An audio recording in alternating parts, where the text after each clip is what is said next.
ਵਾਹਿਗੁਰੂ ਜੀ ਕਾ ਖਾਲਸਾ ਵਾਹਿਗੁਰੂ ਜੀ ਕੀ ਫਤਿਹ। ਧੰਨ ਧੰਨ ਸ੍ਰੀ ਗੁਰੂ ਤੇਗ ਬਹਾਦਰ ਜੀ।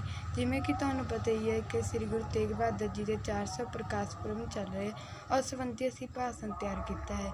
ਸ੍ਰੀ ਗੁਰੂ ਤੇਗ ਬਹਾਦਰ ਜੀ ਸਿੱਖਾਂ ਦੇ 9ਵੇਂ ਗੁਰੂ ਸਨ।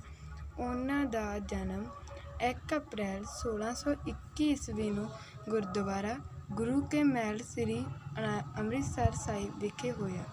ਉਹਨਾਂ ਦੇ ਪਿਤਾ ਜੀ ਦਾ ਨਾਮ ਸ੍ਰੀ ਗੁਰੂ ਹਰਗੋਬਿੰਦ ਸਾਹਿਬ ਜੀ ਅਤੇ ਮਾਤਾ ਜੀ ਦਾ ਨਾਮ ਮਾਤਾ ਨਾਨਕੀ ਸੀ।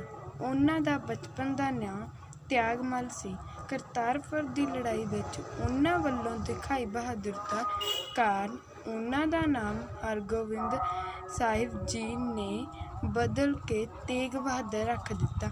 ਉਹਨਾਂ ਨੇ ਮੁੱਢਲੀ ਵਿੱਦਿਆ ਬਾਬਾ ਬੁੱਢਾ ਜੀ ਤੋਂ ਅਤੇ ਭਾਈ ਗੁਰਦਾਸ ਪਾਸੋਂ ਪ੍ਰਾਪਤ ਕੀਤੀ। ਉਹ ਕਈ ਭਾਸ਼ਾਵਾਂ ਦੇ ਵਿਦਵਾਨ ਸਨ।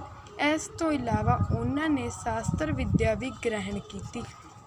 ਉਹਨਾਂ ਦਾ ਵਿਆਹ ਮਾਤਾ ਗੁਜਰੀ ਜੀ ਨਾਲ ਹੋਇਆ। 10ਵੇਂ ਗੁਰੂ ਸ੍ਰੀ ਗੁਰੂ ਗੋਬਿੰਦ ਸਿੰਘ ਜੀ ਉਹਨਾਂ ਦੇ ਸਪੁੱਤਰ ਸਨ। ਉਹ ਸ਼ੁਰੂ ਤੋਂ ਹੀ ਧਾਰਮਿਕ ਰੁਚੀਆਂ ਦੇ ਮਾਲਕ ਸਨ। ਬਾਬਾ ਬਕਾਲਾ ਵਿਖੇ ਉਹਨਾਂ ਨੇ 20 ਸਾਲ ਤਪੱਸਿਆ ਕੀਤੀ। ਬਾਬਾ ਬਕਾਲਾ ਵਿਖੇ ਰਹਿੰਦਿਆਂ ਹੀ ਉਹਨਾਂ ਨੇ 1664 ਈਸਵੀ ਵਿੱਚ ਗੁਰਗੱਦੀ ਸੰਭਾਲੀ। ਉਹਨਾਂ ਨੇ ਦੂਰ ਦੁਰਾਡੇ ਇਲਾਕਿਆਂ ਵਿੱਚ ਯਾਤਰਾਵਾਂ ਕੀਤੀਆਂ ਅਤੇ ਧਰਮ ਦਾ ਪ੍ਰਚਾਰ ਕੀਤਾ।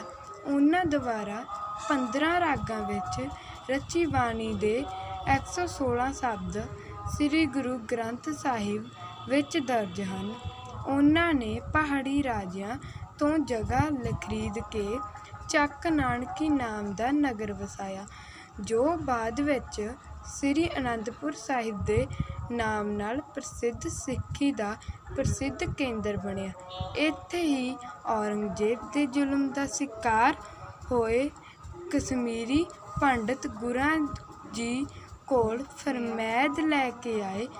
ਇਸ ਤਰ੍ਹਾਂ ਹਿੰਦੂ ਧਰਮ ਦੀ ਰੱਖਿਆ ਲਈ ਉਹਨਾਂ ਨੇ ਦਿੱਲੀ ਦੇ ਚਾਂਦਨੀ ਚੌਕ ਵਿਖੇ 11 ਨਵੰਬਰ 1675 ਈਸਵੀ ਨੂੰ ਕੁਰਬਾਨੀ ਦਿੱਤੀ, ਪਰ ਬਾਦਸ਼ਾਹ ਔਰੰਗਜ਼ੇਬ ਦੀ ਇਹ ਨਹੀਂ ਮੰਨੀ। ਹੁਣ ਉਸ ਜਗ੍ਹਾ ਗੁਰਦੁਆਰਾ ਸੀਸ ਗੰਜ ਸਾਹਿਬ ਸੁਸ਼ੋਭਿਤ ਹੈ। ਮਾਨਵਤਾ ਦੀ ਭਲਾਈ ਅਤੇ ਤਿਲਕ ਜੂੰ ਦੀ ਰੱਖਿਆ ਲਈ ਦਿੱਤੀ ਕੁਰਬਾਨੀ ਕਾਰਨ ਹੀ ਉਹਨਾਂ ਨੂੰ ਹਿੰਦ ਦੀ ਚਾਦਰ ਕਿਹਾ ਜਾਂਦਾ ਹੈ।